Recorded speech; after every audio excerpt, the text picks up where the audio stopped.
This episode, we talk about Superman's family tree, Dumbledore and the babysitting career of Jason Statham. Jackie Chan teaches you how to brush your teeth. and a whole lot more.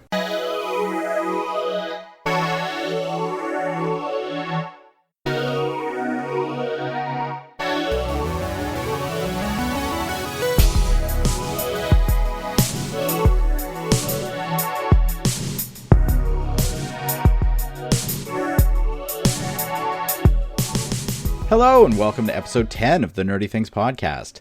I'm joined by my co-hosts, Jules. Hi, Jules. Hello, guys, and the world, you know. And Tim. How are you today, Tim?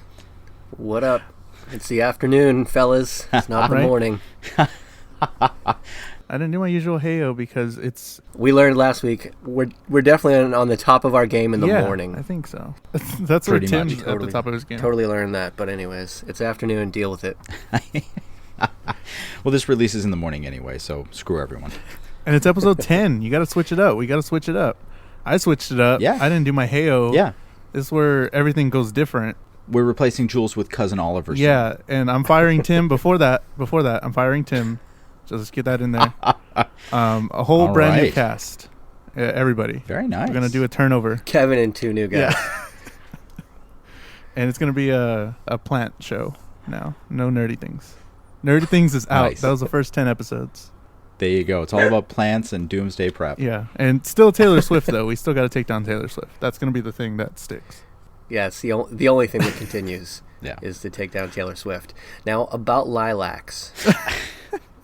All right, back on track. Very nerdy week this week. I was very happy with the output. Yeah. There's a ton of stuff. And we post a lot of it. We post a lot of cool, nerdy stuff. And if you want to follow us, you can, be in the know. And we might talk about some of the stuff we post on Facebook, Twitter, and Instagram. At Nerdy Things Pod, at Nerdy Things POD. You can follow us, and we post some nerdy stuff, some stuff that you need to know about, and some cool articles and all that. So you can stay in the know on our pages. Right on. What's the first thing? I take issue with the word need, though. I don't think any of us really need to know about any of this stuff. No. But I if do. you want to, we This- got it for you. This is my lifeblood. Without this, I would literally die. Yeah. I can probably attest to that. Maybe I'm wrong. Maybe Kevin needs this stuff, but all the rest of you guys just consume it by choice. True enough. So if you're Kevin, you need it. I'm sure he's following us on all the stuff, too. But yeah. No, actually, I don't think Kevin follows the page. Nope. No, he's all like, I'm in it. I know. I'm the guy. I have admin access. I don't need to follow Yeah, it. Come on. I'm sure I'll know if something happens. I'll know the big stuff. I'll know, general. Are you gonna get some comments from some people, Jules? Is that where you're going next? No, not too many comments that I got. Just a lot of general comments that they like our show. So that's cool. I mean, thanks. I don't know. I don't know if you want to read all those, but a lot of people are saying that they like the show. I've seen some people share it. I've seen a lot of people say on Twitter that they got some of our suggestions and now they're listening to new podcasts from the last episode. So that's cool. That we introduced y'all to other podcasts. Just all that kind of stuff. So thanks for listening. I saw someone reach out to Film Reroll, actually, and mention that we had mentioned them, which I thought was really cool. They reached out to Jaws Vammer, one of the characters in that. Yeah. Pretty neat. Very cool. Hey, we're influencing people. We're How in about it. that? We're in the True know. enough. So yeah, some nerdy news that we posted about. Wait. Cue the thing. Cue the music. Nerdy news. At 6 o'clock. Jude Law playing young Dumbledore. Jude Law, young Dumbledore. What do we think? I'm cool with that. He's a fantastic actor, and he's in that new one that I've been seeing previews about with the story that they keep doing over again with the sword and whatever. Cool story. Let's move on. So, yeah, Jude Law, not Russell Brand. What? No. What? Yeah, Jude Law. That's what I'm saying. Jude Law. He's in that movie With the sword? with the King Arthur. Whatever. King Yeah. Arthur? The fucking- With Charlie Hunnam? Yeah, they keep doing that thing, but he's in it and he's cool. Whatever. That's all I wanted to say. I've been going to the movies more thanks to y'all, so I just see that fucking Yeah. preview over and over again. Good. Glad we on, could do man. that for you. I'm actually really excited about that movie. We could talk about that sometimes because Charlie Hunnam's the man, and I love the whole, Sword in the Stone story. I know it's been told a million times, sometimes poorly, sometimes well. Hopefully this one looks but good. I always like to see what people want to take on it. It's cool. Yeah.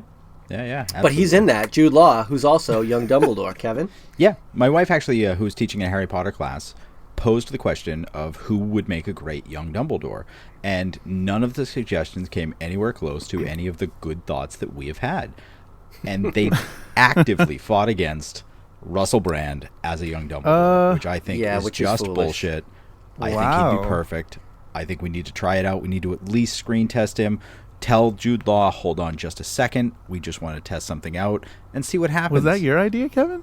It was. I think we could make magic.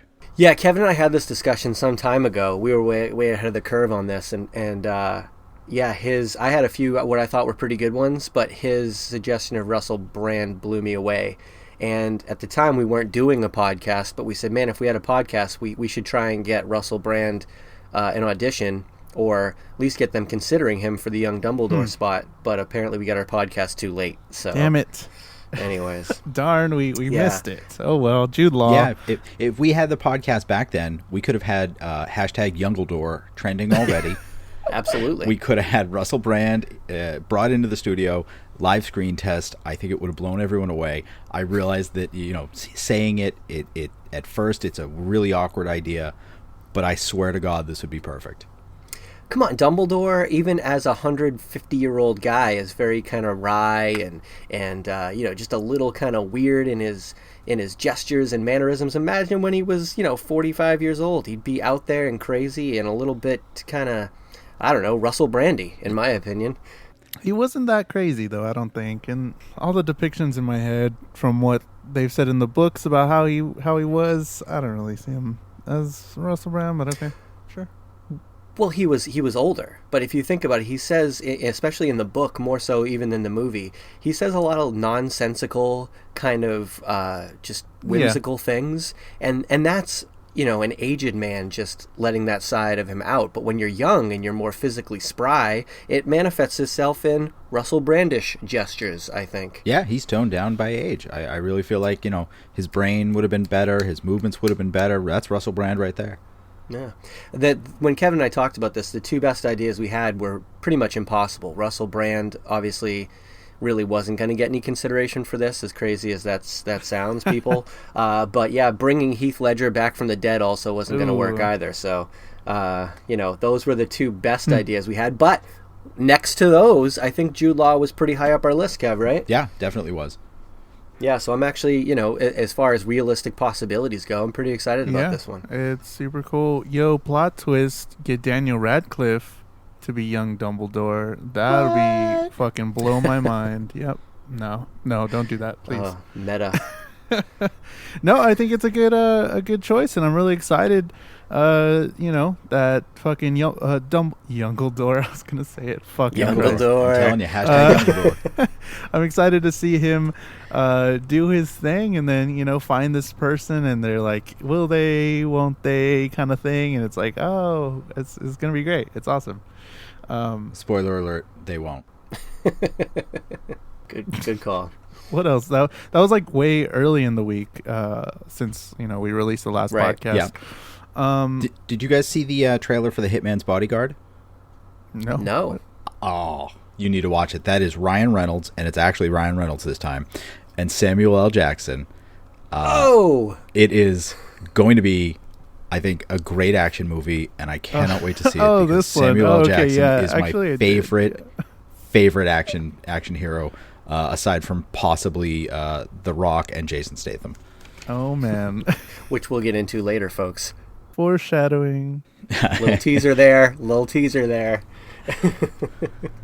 Yeah, I didn't see that, but now I got to go check it out immediately because I'll see pretty much anything Ryan Reynolds is in, and I will see anything that Samuel Jackson's in because he's in everything. Yeah. Yes. So yeah, well, you don't have a choice to see everything that Samuel L. Jackson's in because he's in everything. Yeah, it's just kind of put in your face. It's an inevitability.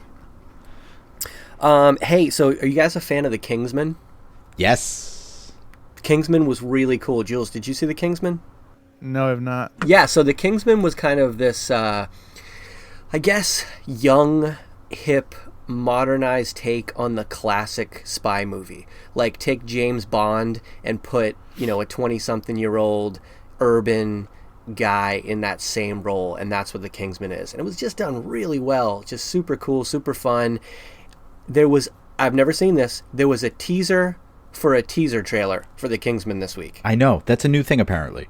Did you catch this, Kevin? I heard of it last night. I saw a breakdown of it where they literally slowed it down frame by frame, because this teaser of the teaser or whatever it is, it's just random frames from the movie. Well, the way I read it was, so I saw it, they show the logo and everything very slow. It's like the whole thing's 16 seconds long or something like that. Yep. So they show probably 5 seconds of the logo, and then for about 10 seconds they fast forward through what I think is actually going to be the teaser trailer. It's amazing. So I think they just show the teaser trailer sped up in 10 seconds and then they close with the logo again. And it was a really clever idea. Wow. But now I can't wait to see the teaser trailer, because I've been teased for the teaser trailer. That's like what they did for Ant-Man, where they released the Ant-Man trailer, but it was a trailer sized for ants. It was the tiny, you couldn't see it. Like, resolution was terrible. Yeah, so other news, since we're on topic today for this, they are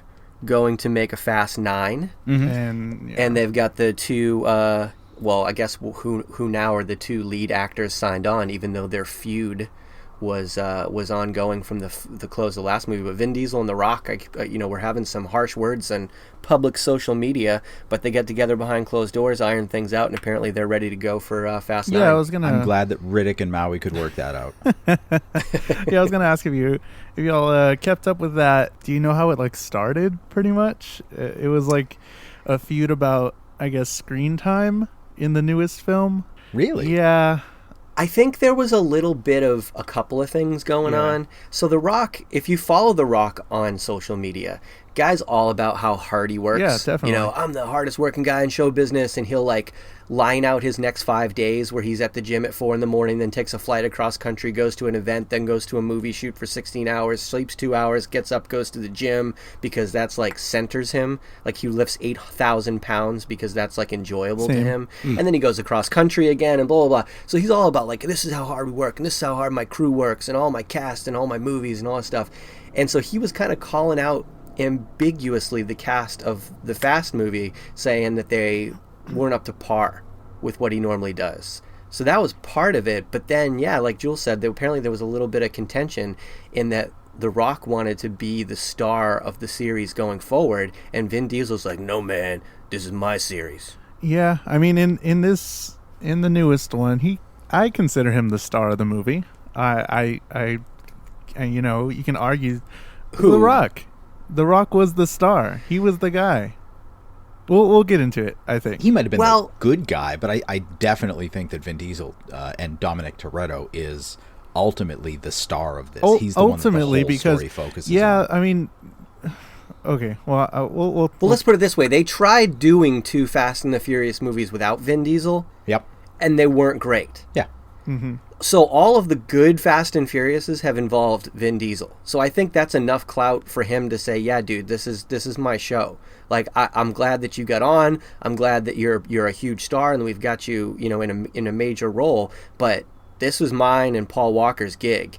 And even more so, I'm the one that carries this. Now, Paul Walker's gone. We need some more sidekicks, but this is my thing. So I think he carries some weight when it comes to that. Yeah. I think I think we should save that for a little bit later. Yeah. We'll get a little deeper into that. That's just a little tease of what we're going to do. We keep teasing this. But yeah, they're signed on for Fast 9, whatever that's going to be called.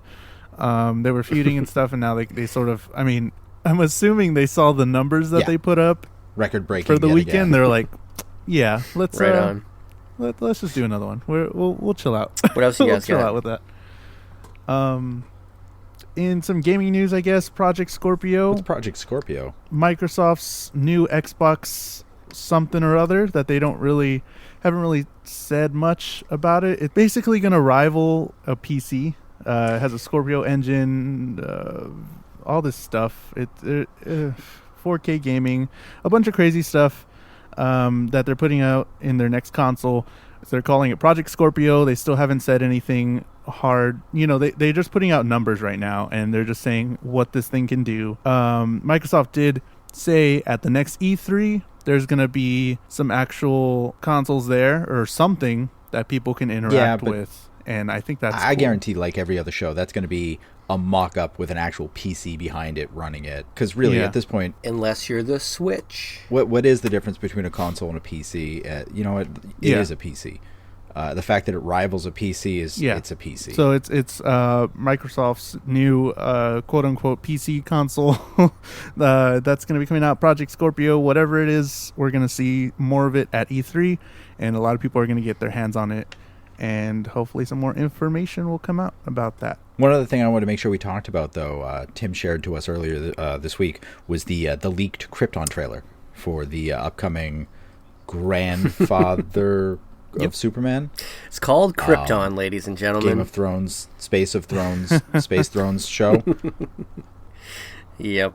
It looks good. It looks fantastic. I'm kind of excited. It definitely looks like a TV show. Oh, jeez.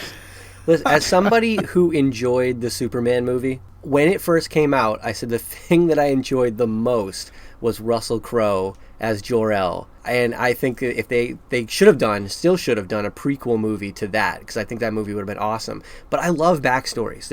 I don't know what it is about me. I love backstories. I love uncovering things that you didn't know were there, even if they're invented after the fact, because you're creating the backstory. It just is something about backstories that I enjoy.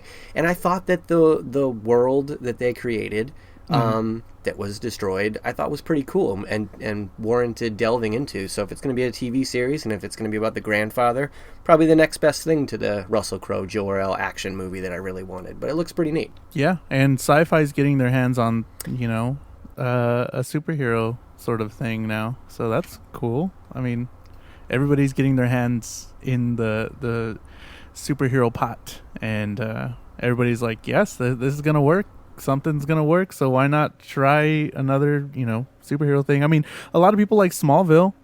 Exactly. Yeah, that's sort of a prequel. That was cool. I didn't, but it was very popular. No, I didn't either. I watched like the first season and then had to stop. But I hear other people did like it. It went 10 seasons. I assume someone was watching it. A few people. But yeah, I mean, it's definitely a tie-in too. It's kind of like the Marvel TV series. It's totally a tie-in. They're using the same visual tech. The same kind of visual elements that you saw in the movie. So it's definitely a tie-in to the world that we're watching in the DC comics. It just Would that get you to would that get you to watch Sci-Fi? Turn on the TV and switch it to Sci-Fi? I don't know. I watch The Magicians on okay. Sci-Fi, so I'm already watching Sci-Fi. I want to watch The Expanse. I really do. I just can't bring myself to set aside enough time for it. I think the books The Expanse are based on are some of the best sci-fi books out there right now, but I just can't commit to watching when it's on, and the fact that Sci-Fi makes it so tough to find older episodes, I can't keep up. You had trouble finding this trailer. Well, yeah. We did. It was a little bit of a issue once I first shared it. And granted, it was leaked, and so then they wanted to take it down, but this happens. This is the state of the world now. When Marvel and DC and all that have this stuff and they start making it available to people for review and whatever, it's going to get out there. And when it does, much like Marvel does, I think the best answer is just to release the best, highest quality version of it you can, rather than try to stop it. And it's not that this was a bad quality version of it, because I did finally find this trailer after searching for 6 hours. But really, I think that they need to just kind of say, oh, well, it's out there. We weren't trying to release this, and we may make changes, but here it is, everyone. Enjoy. So... yeah, once it's out there, just run with it. Yeah. All press is good press, Trying to hide it doesn't do anything but make you look like a jerk. I think so. Just, official release, make it, put it out in a higher resolution or something.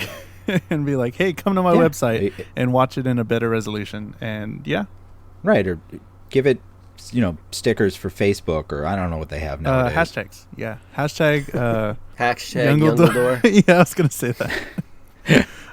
So the biggest news this week, did you ever watch Jackie Chan Adventures? Because I did. No. Yes. From 2000 through 2005, there was a series called Jackie Chan Adventures. It was Jackie Chan animated doing some cool adventures. It was silly and it was really good, but it's coming back. There's going to be a reboot of this series called J-Team, all new Jackie Chan Adventures, and I'm kind of excited, but it's not going to be aimed for me, I don't think. They've said that it's aimed for kids age 3 to 10, and it's going to be mainly focusing on life lessons, goals, remember to brush your teeth, respect your elders, pick up the trash, that kind of thing. But I'm glad Jackie Chan's doing some cool stuff still, and he's still doing it. Well, you like Power Rangers, so it might be you might be the demographic for that cartoon. Actually, let's do a J-Team episode whenever this comes out. I'll make you watch it, Tim. Definitely. We'll pencil that in on the calendar. Let's do that February 31st next year. Does that work for everybody? Great. Put it in my iCalendar. I will say, not really knowing much about it, the fact that it's going to be centered around, life lessons for kids, brush your teeth, take out the trash, that was important stuff to watch when I was growing up. There was cartoons and things where they incorporated that in. I don't feel like they do that as much anymore.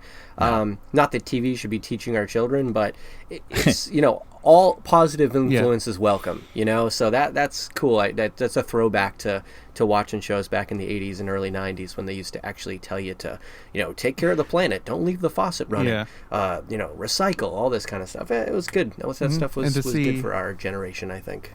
Yeah, how many parents do you see nowadays that just hand their kids their iPhone and let that entertain them and, for all intents and purposes, raise the kid?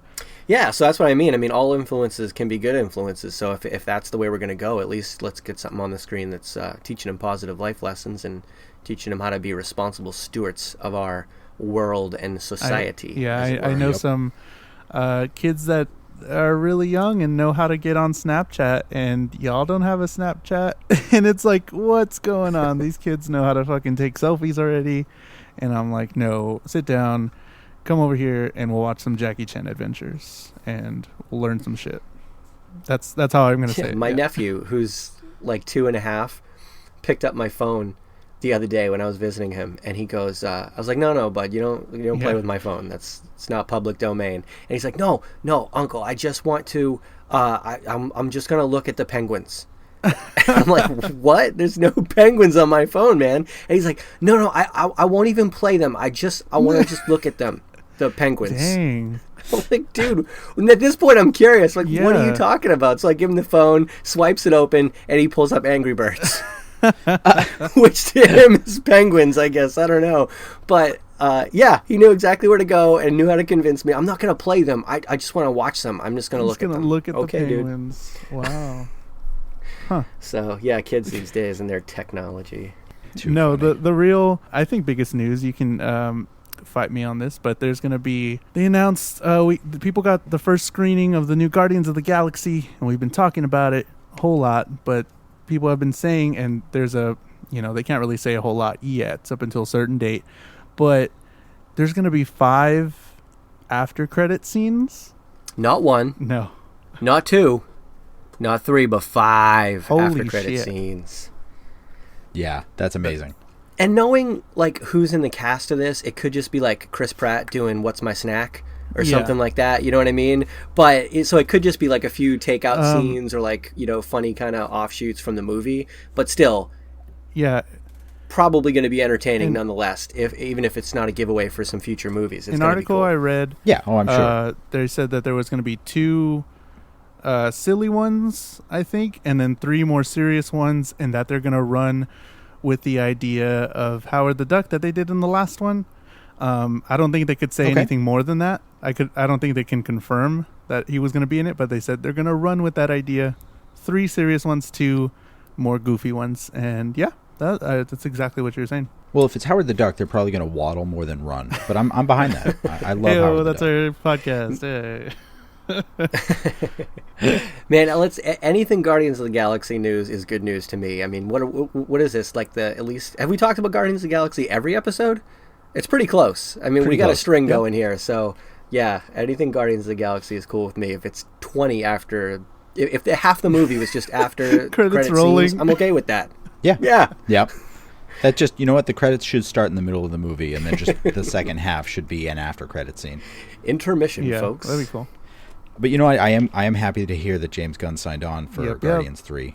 Big news, good news. I think he's a big reason why this is so fun and so entertaining and yet so cohesive with itself. Do you think how much do you think it would change if there was another director?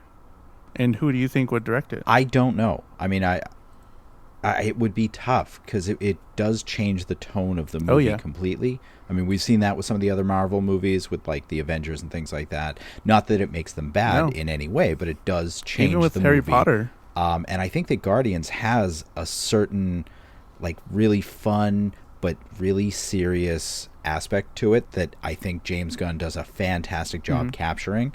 I think anybody else would have some tough time doing it. Guardians walks a fine line between being this property that no one knows anything about and being a stupendously interesting, funny, engaging action space thriller. And if you don't get that just right, like people don't care about the characters enough, you know what I mean, for it to be as big as at least the first one is, and presumably the second one looks to be. So it's a real fine line that they walk. So I think messing with the voice of that movie is riskier than with Iron Man or with Thor or with even the Avengers ones, because there's so many recognizable characters, so many characters that people have bought into for years that it's going to be okay. With this, I think you got to keep that voice. It's the voice rather than the characters that's selling the movie. So part of that is James Gunn. So be it. Yeah. Yeah. I mean, really, how else do you sell a talking raccoon, a talking tree, and a bunch of blue and green people, and a guy that may or may not be human? Just to touch on it quickly, I think the real biggest news of the week is the Star Wars trailer. Oh, yeah, that thing. Totally the biggest. I forgot. We got the Star Wars trailer for Episode 8. I am behind this 100%. I'm already taking the day off. I've got tickets, even though they're not on sale yet, because I gave a note to one of the guys at concession to call me. I hope he knows that means when they go on sale, but we'll work that out later. Did you see the side-by-side for the trailers? I'm pretty sure everybody saw it, right? The side-by-side of the last movie trailer. I don't know. That just... Yeah. I don't know. It lessened it for me, I guess. There's...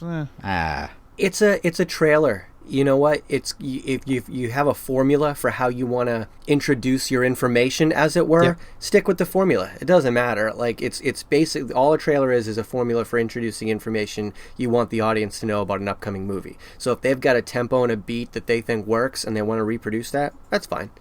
Tim, you were the one that commented that you didn't really like it. I did, not for that reason.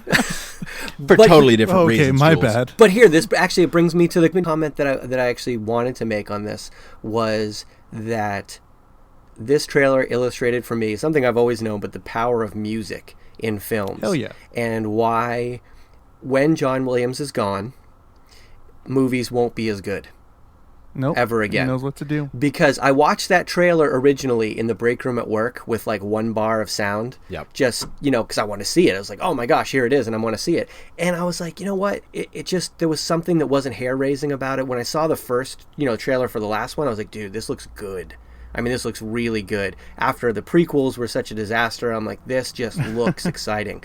And there was something about the scenes that they showed, maybe that it was just, some darkness behind them, that wasn't like really well lit, a lot of big panoramas. I mean, there was a few, but not quite as much as the first one. But anyways, I wasn't super excited about it. I'm like, it just didn't look epic. I'm sure that it didn't mean that the movie wasn't going to be good, but the trailer just didn't convey epic to me. Well, just before we did the podcast, I wanted to give it another shot, plugged my headphones into my computer, watched the trailer. Boom. You put that score in the background, you let it build, and the whole thing takes on another element. And now I'm fired up, and I love it, and I can't wait. Yeah, it's amazing how music can be hair-raising like that. It really, it instills some sort of like primal instinct in you that just awakens things, like this force inside you. Great, absolutely great. I think you're right. I think we're going to miss John Williams if he ever croaks. Hopefully we'll have AI John Williams to make music for us in the future. We better get going soon because the guy's up there. I mean, every time you get a news of a celebrity death, I'm always a little worried it's going to be him because I can't express to you what his music means to some of my most favorite movie franchises of all time. And I'm like, even that, so the Harry Potter movies, he wrote the score for the first two and then wasn't involved in the rest. And while they use snippets of his score, you can tell the difference. Like one of the things I really wanted out of the last two parts was for them to bring him back on to helm the score. And it was maybe my only disappointment in the Harry Potter series. Because you can tell when it's a John Williams score. I don't even need to go to IMDb. If I see a trailer for a movie and I hear the music, I know that it's a John Williams score. And there's a lot of other really good writers out there. I mean, Hans Zimmer does amazing things. There's a lot of guys that and women that do great scores, but they're not John Williams. And there never will be another John Williams as far as I can see. I think the first two Harry Potter movies were the only two that I actually bought the CD for and constantly listened to because it was just fucking fantastic. And like there's a ton of question about that. A ton of other great composers out there right now, but I think he's the most famous that is still alive, and definitely the one that's probably doing the most work. I think Hans Zimmer is close second, and who's the other guy? Is it Bryan Singer? Is that the other guy? Or am I thinking of a director? I think Singer does. Bryan Singer's a director of X-Men. Okay. Danny Elfman does a lot. He did. Yeah. Danny Elfman. That's who I was thinking of. Danny Elfman does pretty good, but Danny Elfman stuff is a little. Well, I don't want to get into that kind of stuff, but it's just a different tone to his music. No, we play a lot of stuff like that on trombone, and it's really fun and really interesting, but it's no John Williams. Definitely different. Plus, John Williams has kept French horn players in business for the last 35 years, 40 years, right? Like, who else uses the French horn horn? lobby is paying him so much. You know what? We're not going to get into this. I don't want to get shut down by the French horn lobby. Good call, Kevin. We'll just cut that right now. Here. Yeah. All right. But let's get into the main topic. So episode 10. Do you have put some music here? Main topic music. Pew. No? Okay, maybe. That's where it'll go. Guess what, Jules? You got punked. Kevin and I didn't see the movie, so what do you think? Didn't watch it. No, come on. You made me watch that? Come on, no. No, we I saw it, dude. I saw it opening night first show, okay? God. Okay, well... I went Monday. It was a great movie. Boy. Really enjoyed Full spoilers from here on. We're not going to hold back. We're going to spoil every goddamn thing. Let me say before, because I feel like y'all like the movie, a lot of positive stuff. First off, for me, I'm not a huge fan of the franchise. I think once you were in it, and if you like sort of grew with it, it's something like the Harry Potter series, I think. If you grew with it and you followed these sort of storylines, you really love this franchise. And okay, cool. You love these people and this family, quote unquote, whatever. But I didn't really follow it a whole lot. I got caught up on the storyline through a YouTube video. And, the whole story is not the greatest storyline, I guess. We could talk about all that because I'm not the biggest fan. Yeah, I mean, but some of that is the fact that this has been going on for so long. I mean, this is a franchise that at this point has been going on for 16 years. And so you got to expect that. And to have even a handful of the same characters in this movie as you do in the first one, I think is spectacular. And you have Vin Diesel.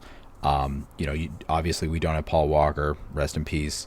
But we have from the second movie Tyrese and Ludacris, Luda, who we're bringing in from the second movie.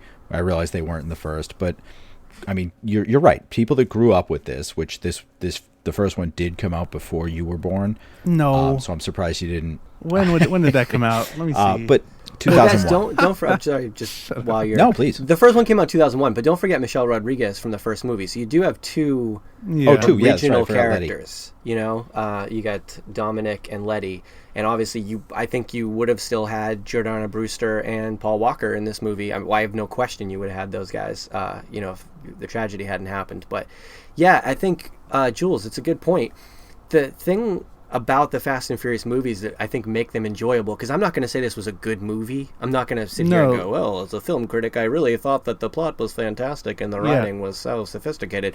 No, it's not a good movie, but it's character driven and actor Yeah, driven. that's So you have to be invested in the characters and who they are, and enjoy the personality of the actors. That's what I was gonna say. That are behind the those. Story and the on paper, it's not the greatest story ever. It's not the most or it is a little complex, but nothing a 15-minute YouTube video can't cover up.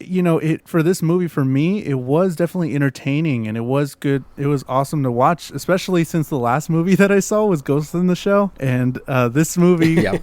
Nice palate cleanser. Yeah, I was like, oh man, okay, this is what a theater experience is supposed to be like. But yeah, me not being the biggest fan, I did still find it very entertaining as a movie. This Fate, Fast 8, It was, like Tim said, it's very character driven. I especially did love they had The Rock do a lot more scenes. Jason Statham bringing it back, super cool. Love Jason Statham, love all his movies, all that stuff. Love The Rock too, and having them go at it and be on the same team. Oh my God, what's going on? It was super cool. I really enjoyed it. Yeah, guys, this is a spoilery discussion. Let's throw it out there to the audience right now. In order to discuss this movie and really what's good about it, we're gonna have to spoil it. So go see it first and then listen to the podcast. But go see it. That's our advice to you. See it so you can listen to us. Yeah, pause it now. I'll put a jump point in the show notes. Can we put some waiting music? The what you call it? Like elevator music? Yeah, we'll put that in here. Episode 10. I'm gonna make Kevin work.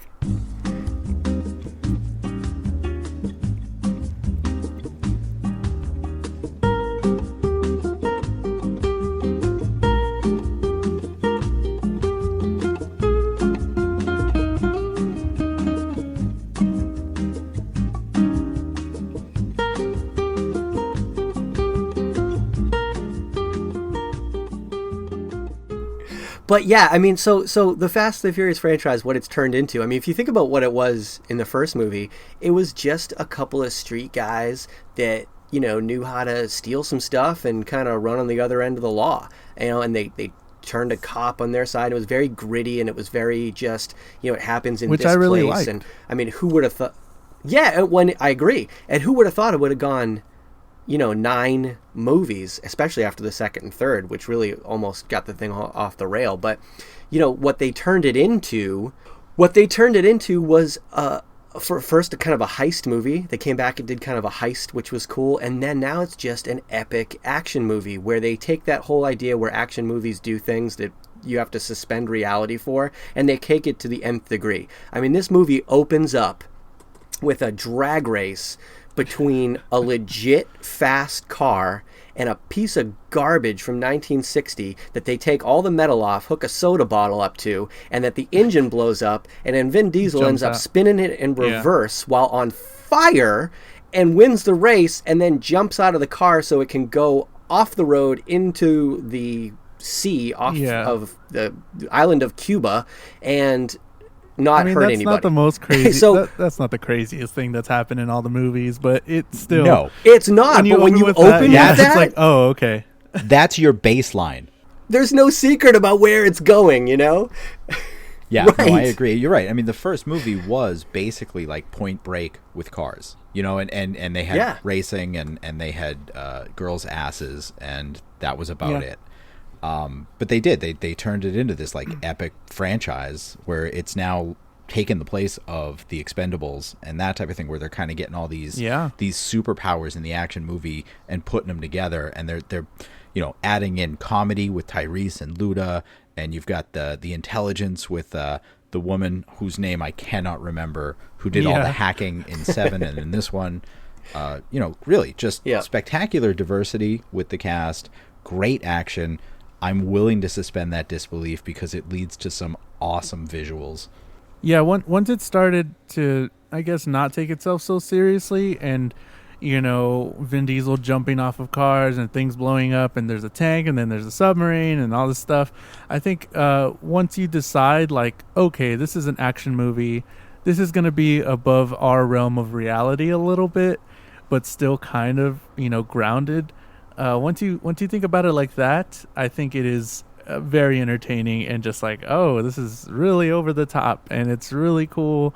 And, all the scenes that they're putting out are super cool. I mean, the climax of the whole submarine maybe could have been a little better. I don't know. I think I saw everything in the trailers, which kind of sucked. We talk about that a lot, seeing too much in the trailers, and I was just like, okay, whatever. But the opening scene, like you said, super cool, crazy, over the top, car explodes, all that, car on fire, whatever. I really liked the prison scene, Jason Statham and The Rock, really showing Jason Statham's flexibility and just pure amazingness, and then making The Rock look like this super badass brawn man. I don't know, like the most powerful person on earth, punching holes in walls and bending metal, breaking himself out of chains. It becomes a caricature, and it's it works somehow. It's pretty cool the way it does, and they can flip it on its head, like when they have The Rock coaching his daughter's soccer team, and you think funny. He's yelling at soldiers, and you think he's doing this, and I mean you know that they're going for something different, but I still loved that scene when he starts doing that dance and the girls join in, and he's threatening the other team and trying to psych them out. I was obnoxious in the theater. I couldn't stop laughing. Everyone around me was telling me to shut up. It was amazing. So that's why I'm kind of saying that The Rock in this movie specifically was sort of the, I guess, main hero. I don't know. That's what I got from it, and I don't know. I'm on the fence. Well, it's a true ensemble cast, and it always has been. That's always been, I think, the centerpiece. Even though they've kind of changed genres to a degree and kind of evolved, the centerpiece has always been it's an ensemble cast. It's always been that element of family. That you're loyal to your family, in air quotes, because it's really just who you choose to be part of your inner circle, but that you're loyal to your family, and it's those people that are around you that are most important. So it's always been an ensemble cast. Now, the thing that was obviously flipped about this one is that, Dominic Toretto has a motivation to flip and be the bad guy for a while. So he's not going to be in as many scenes as The Rock is going to be. And The Rock kind of takes over for him as the leader of the team. So yeah, I mean, of course, in this particular movie, you could see The Rock as the main character, but the glue that holds all the pieces together is Vin Diesel's character. And he actually had more opportunity in this movie, I think, to go back to some of the roots of the first, where he has scenes on his own, where it's him against a bad guy, kind of behind the scenes, or having some emotional moments and stuff like that. So there was a little bit of a different throwback for Vin Diesel in this one. But yeah, as far as, the heroic elements of the story, The Rock is the, de facto leader of the team, while Vin Diesel's, working the other side. Yeah, I think as a movie, there was just a whole lot of different elements, and that kept me interested. Especially, I didn't even know how long the runtime is. I still don't know, and it didn't feel long at all because I just was interested the entire time. They just kept changing it up to them, hacking something or being really, spy with Ludacris and the girl, whatever, and then super action and just like really interesting story, story moment with Dom and his girl or whatever, and it just was really interesting to just keep watching, and I really wanted to see how it ended, and comparatively to all the other villains, I guess Charlize Theron, she did fantastic, and was really memorable as Cypher, and she was a threat. Real. Like, she was actually up on their level. She was someone that could hurt them. Definitely, she knew them. She was, could get around the God's Eye thing that they introduced last movie, where they could see and track anyone, which is just, it's great that they brought that back, and they didn't just ignore the fact that they had this power, which I hate when they do that in movies, because the power creep from each movie gets so big they can't write a way around it. But I thought that was good that they introduced that. I think that the action scene at the sort of end of the movie, when they start in that Russian military base that was taken over by the terrorists, and then you get into the chase on the ice, and then you get into the fight with the submarine, and you're interspersing that with Jason Statham being a babysitter on the airplane.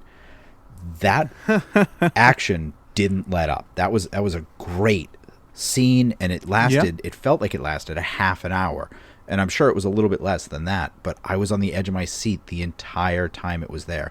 And that Jason Statham babysitter scene was, Tim said this to me earlier in the week, the greatest performance by Jason Statham on film yet. the whole movie, I think, was Jason Statham's best performance ever, because you combine the exceptional physicality that he has, just being both powerful and quick, but he was just so witty the whole time. I mean, he's taunting The Rock when they're in prison, really saying some funny stuff, but just trying to get his goat so bad, just wanting to incite anger in The Rock and make him feel less than, because he can't do anything to him, you know what I mean? But then he gets, they escape, but he gets into this, escape scene where he is just using his agility to get by and past everybody. But in the end, again, spoiler, so the reason why Dominic flips is because Cypher's got his son, who he had with his ex, who she also has captured and then kills. But anyways, the baby is the big thing. He's the only person that he could prioritize over everybody else would be his son. So he's doing whatever she asks because she's one step ahead of them pretty much the whole time. And like, I got a trigger on your kid. As soon as you make a misstep, I have people ready to take out your baby. And so you felt that. You felt that during that moment. It was great. Yeah. I think that was... She meant business, no question about it. Vin Diesel as a person to convey that, or as an actor to convey that instant, like, here's your son, you're looking at your son, and then to see his face and then him start like tearing up and sort of crying, that was fantastic. And it's such a perfect way to extend the family aspect of these movies. We've been hammering on family the whole time, and now it's a literal family. It's thematically perfect. Yeah, and that, to the point earlier, that's Vin Diesel has some scenes on his own here where you don't think of the guy as much of an actor, but he does have a quiet range about him, and you do believe that he is totally immersed in this kid and will do anything for him. But they have to go get the baby, so they send, while everybody's fighting on the ice and the submarine and all this other stuff, they send Jason Statham's character and his reappearing brother on the plane, because those two guys have the tactical ability to take out the entire plane. The funny part about that for me was his brother is playing Gaston in Beauty and the Beast right now. So you see the two of them side by side, and I'm like, could you pick a more charming duo? You got Gaston and Handsome Rob from the Italian Job ready to go take out this entire plane full of other ninjas. It's pretty cool. But he gets on this plane, and he has to take the baby in a baby carrier and fight off about 15 guys with his hands in a gun, while entertaining the baby, putting him aside, protecting him from gunfire. And they just keep going to these POV shots of the baby where Jason Statham is saying pretty hilarious things to him. He keeps putting him aside. The baby, they catch his reactions just perfect. And the whole thing is just artistry between real action movie fight scenes and very lighthearted, like, look who's talking, three men and a baby kind of comedy going back at him. Like, he puts the baby down, puts some headphones on him, says hold on 1 second, takes the villain, slams his head against the side of a counter about 15 times. So they got the baby shot on camera, they got in the background him doing that, and then he picks up the baby, takes the headphones on, he goes, sniff, is that you? Oh no, it's him. And I mean, it's just, it's just perfect. It really, and he did such a great job with it. So that scene alone makes this movie worth watching. I think multiple viewings, in my opinion. We've been saying a lot about Jason Statham. I really liked what he did. Like Tim said already, he was fantastic in this movie. Let's kind of get into some gripes, I guess, we had with the movie. I think one of the ones that I had was concerning the story. You see a whole lot of Jason Statham. You see a lot of his brother and his mom. Even Vin Diesel or Dom goes and sees his mom, and they talk, and they kind of give some backstory to Jason Statham. Are they trying to make us like Jason Statham, even though he killed Han and he's been such a threat since movie 3? Why are they? Is he going to be a part of the family now? Is that it? Like, that's all you had to kind of. You had to help him out once, and then everything else before that is just whatever, or what?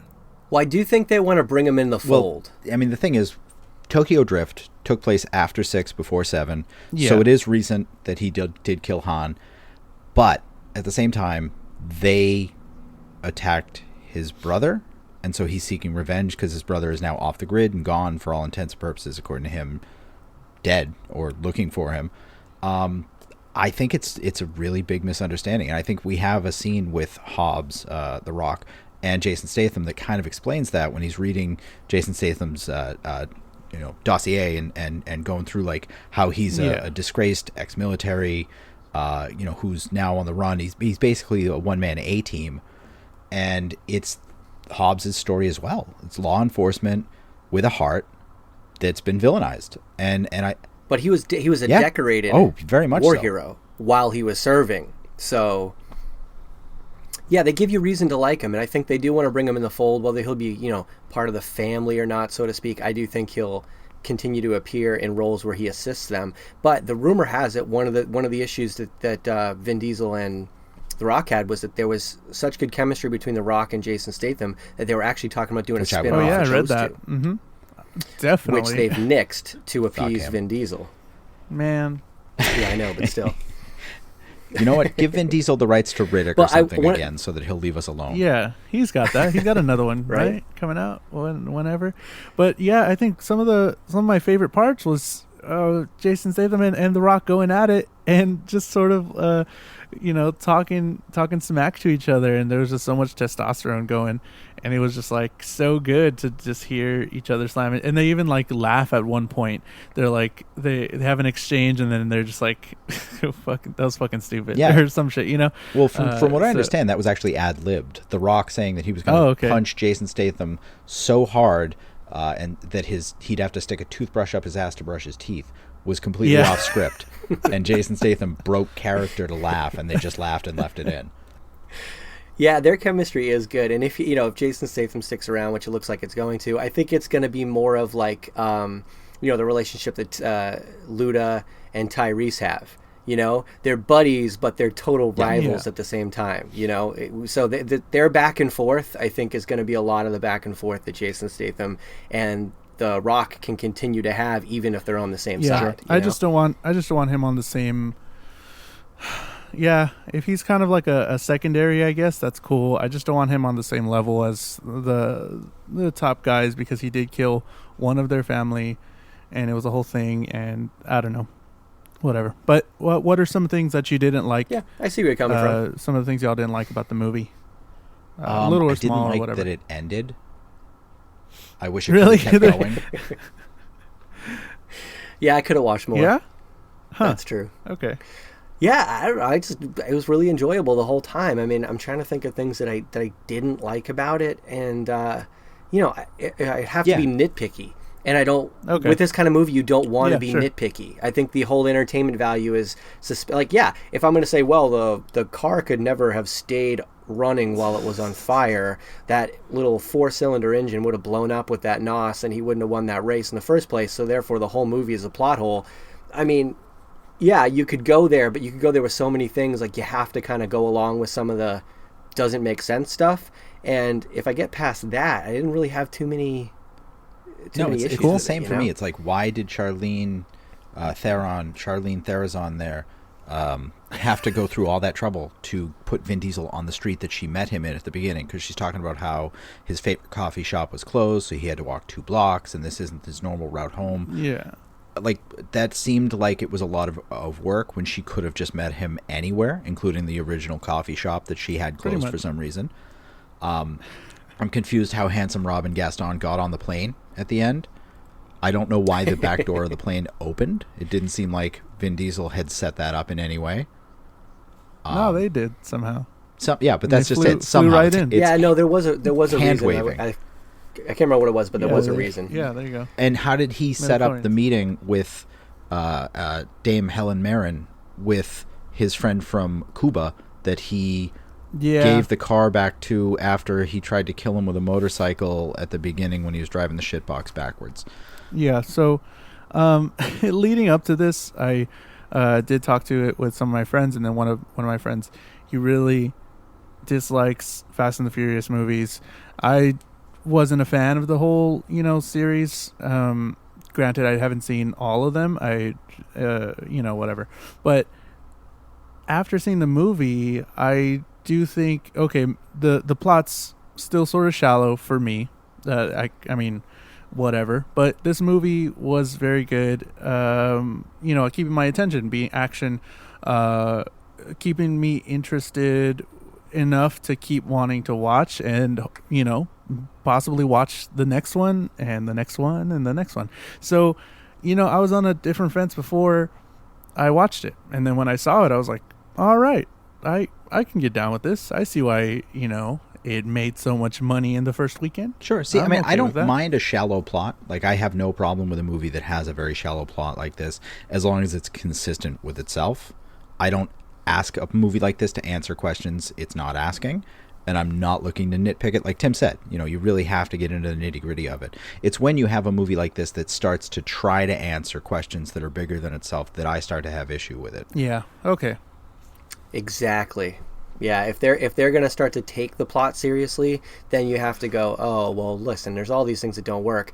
But it's very clear that the way they structure these movies is you're supposed to be entranced by all of the other stuff going on, and the plot is supposed to be kind of just an element to move you into those big, giant action scenes, or, the camaraderie between the characters and stuff like that. That's really all it's there for. So I don't have a problem with the plot not being perfect, which it wasn't. Very little to nitpick. I did think Charlize Theron as Cypher, one of the cool things about her character as a villain was that, especially with the people that they've amassed now, it's very difficult to continue to find villains that can physically keep up with them. Like Jason Statham represented an interesting physical matchup because of his quickness, his agility, his kind of parkour fighting style, but he also had the technology expertise and evasive expertise in his, background as well. But it's really becoming difficult with these guys to come up with somebody who could just physically match up with them, an individual or even a group of people. So to have a villain that physically didn't have to do anything, everything she did was with her mind. It was all about, I've put my chess pieces in place, and I don't care how good you think you are, my chess pieces are in a position to act quicker than you can. She was even smart enough to get rid of every single parachute on a plane for 40 people except for the one that she used to get away. Mm-hmm. Right? Yeah. I mean, there has to be some sort of safety regulation against that. But it was nice to see a villain in this that wasn't turned into a friend or killed by the end of the movie. She's still out there. Right. She's still a threat. She's going to be back in F9, and I'm fine with that. F9. Yeah. F9. Yeah, it works because of the way that they've gone in these movies. A villain like that works, and it's more threatening than bringing in, I don't know, some big brawny guy. Way more threatening than that. Some nobody mob boss that needs a job done, but he picks the two freshest guys on his team to do it for them, and it's like, oh, okay, whatever. Well, like I said earlier, we're reaching that point of sort of diminishing returns where you're escalating this and escalating this. So how do you introduce another villain that is as agile as she is, or as smart, or as resourceful, or whatever, have them be a credible threat, and have it not be completely, even in a movie this outlandish, breaking the fourth wall? And I think that you don't. I think that you bring her back. You get 2 movies, you milk it, you get 2 movies out of it, and then, I say the 10th movie we shoot in space, Oh, man. Yes. Okay. Elon Musk, bring us there. So, SpaceX, Mars Fast, baby. Mars Furious. Oh, boy. Let's stop that right there. So what was the last movie that we rated? Was it Ghost in the Shell? I think so. And what do we give it? Like a 4?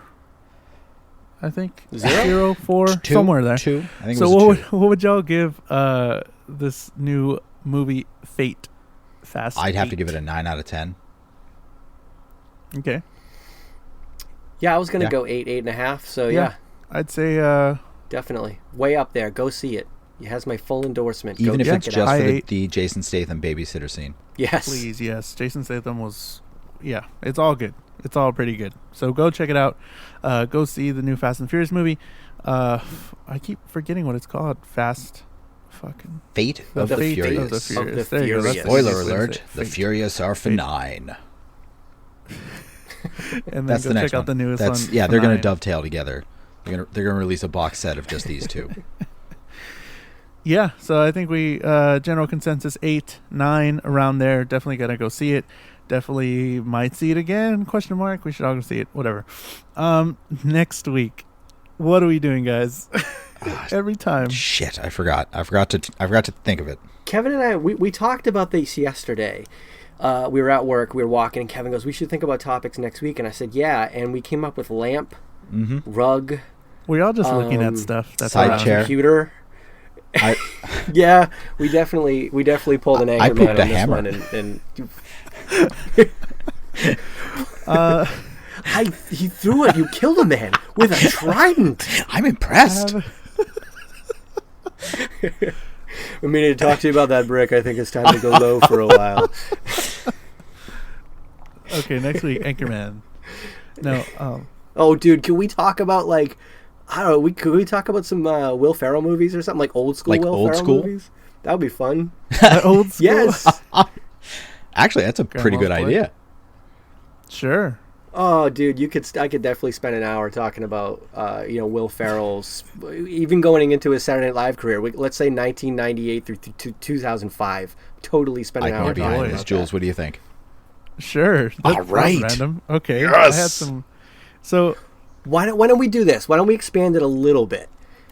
Let's talk about group comedies from the late 90s, early 2000s, because it was a big time for that genre. So like Wedding Crashers, old school Anchorman, what else you got? Van Wilder, stuff like that. Can we do that? Does that work? So group comedies, we'll definitely talk about that in our little, whatever to narrow it down. But yeah, group comedies, cool. Yeah, sure, awesome.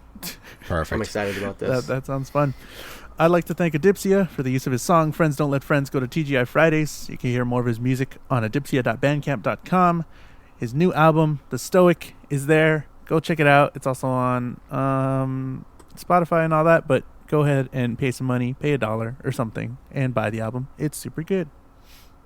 Very nice. We should, episode 10, we got to have like a sign-off from now on. We're changing everything up, flipping it on its head. Do we have something cool to say at the end? No? Nobody? I'd like to thank you all for listening to the Nerdy Things podcast this week. For all things nerdy news, please check us out on Facebook, Twitter, and Instagram on...